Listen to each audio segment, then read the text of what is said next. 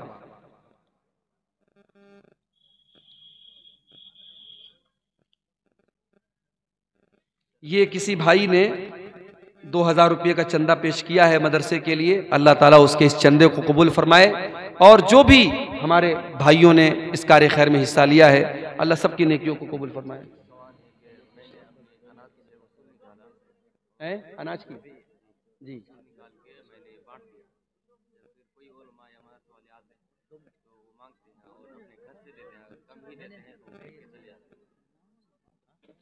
انہوں نے یہ سوال کر رہے بھائی صاحب کہ اگر ہم اپنے اناج کی جو زکوٰۃ ہے وہ زکوٰۃ نکال چکے، اب اس کے بعد کوئی مدرسے والا آ رہا ہے اور اگر وہ مانگ رہا ہے تو اس کو کچھ دے سکتے ہیں کہ نہیں، پوچھ رہے ہیں؟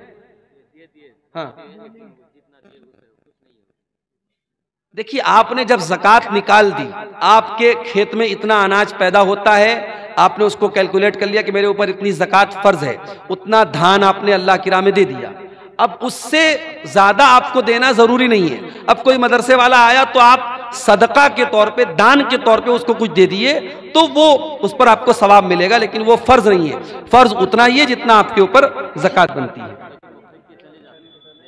دیکھیے، یہ ایک سوال بہت اچھا سوال آیا ہے، بہت ہی اہم سوال ہے اس دور کا، کہ مولانا صاحب کیا لڑکا لڑکی پیار کر سکتے ہیں یا نہیں؟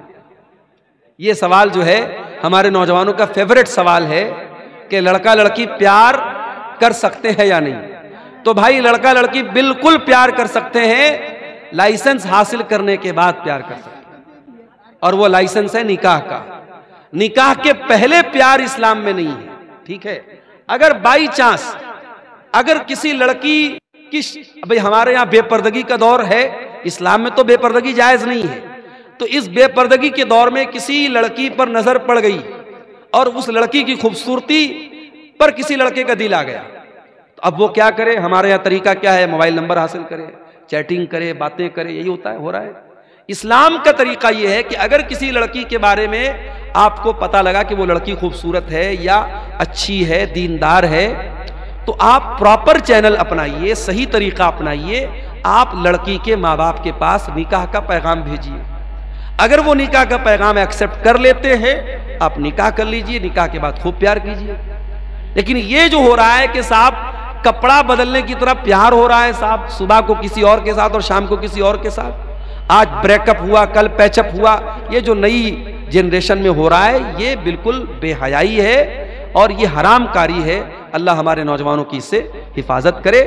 نکاح کے بعد محبت جو ہے وہ اصل محبت ہے اور اس کی اسلام میں اجازت ہے۔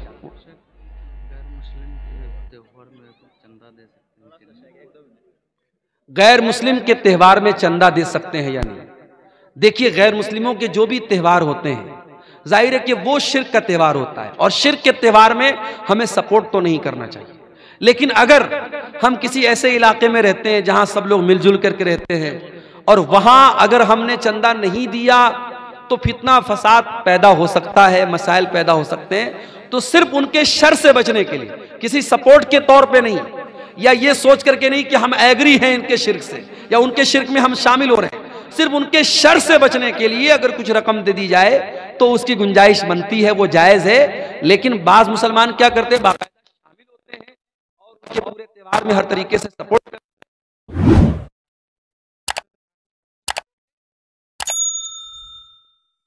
ہمیں کسی بھی شرک کے کام میں سپورٹ نہیں کرنا چاہیے۔ واللہ اعلم بالصواب۔ نہیں کریں گے بھائی، کنجوس لوگ ہیں، کرنا ہوتا تو کر دیے ہوتے۔ اب یہ لوگ بول رہے ہیں کہ شیخ مصافحہ کر کے نوجوانوں سے کہیے جائیں، ارے جس کو مصافحہ کرنا ہو تو وہ آ کے کر لیتا نا۔ اب اتنے آپ لوگ نہ سمجھ تو نہیں۔